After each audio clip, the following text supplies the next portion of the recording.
Thank you, Chairman. That was a very important topic also. I want to also welcome you, Mayor Bowser, Chair Mendelson, and Chief Financial Officer Lee.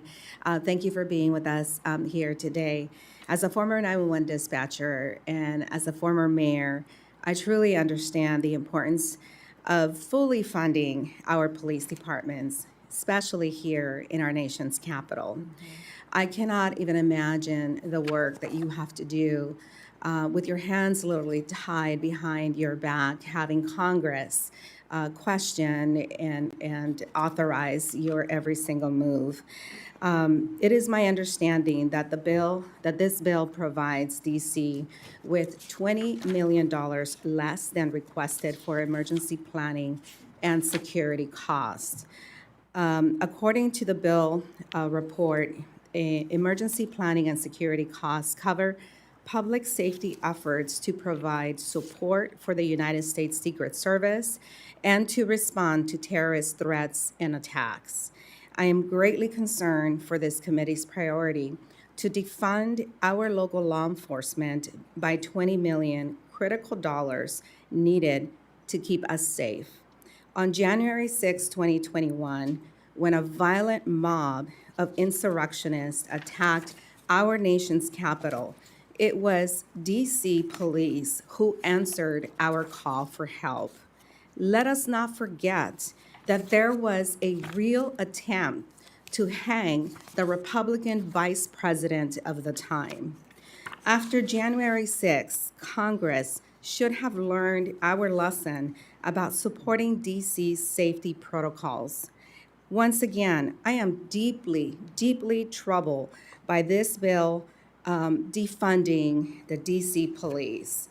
My questions are, I'd like to hear more background from you. Can you provide insight into how underfunding emergency planning and security costs will impact public safety in Washington, D.C., and your ability to support our Capitol Police during a time of urgent need? Well, it affects our public safety ecosystem across all 8 wards, because what the chief of police will always do is fully deploy our police where needed. So if we're underfunded from what it costs us to do that from the federal government, it necessarily means that it's coming from someplace else in our budget. Our budgets have to be balanced. We do have the ability to tap into our emergency reserves, but we also have to replenish those emergency reserves. So we cannot run at a deficit. So if we have $80 million over the last 4 years to support the federal government that were not reimbursed, it means it could have come from transportation, it could have come from schools. It could have come from supporting our local businesses and economic development. So it came from someplace else. Including training the first responders that we need to support our nation's capital.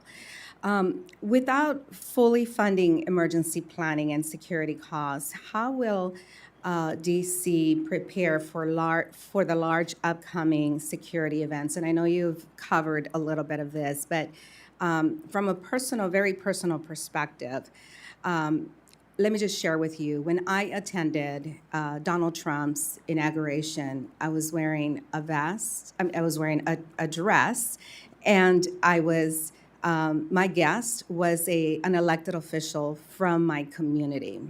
When I attended Joe Biden's inauguration, I was wearing a bulletproof vest and accompanied by a security guard. We cannot allow for this to happen again. So how are you tying the knots and ensuring that we have the support that we need? Well, we're very confident in the United States Secret Service, who is the leader of all national special security events.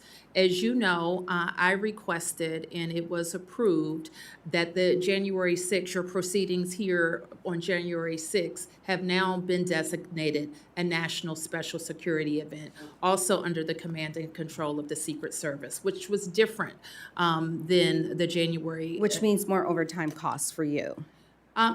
It could mean more overtime costs for us, for sure. And that's why, when we're talking about reimbursement, we're not suggesting that if this isn't all sorted out by January 20th, that we're going to short our support to the Secret Service, Thank because you. we're going to be there. Thank you, and I yield back.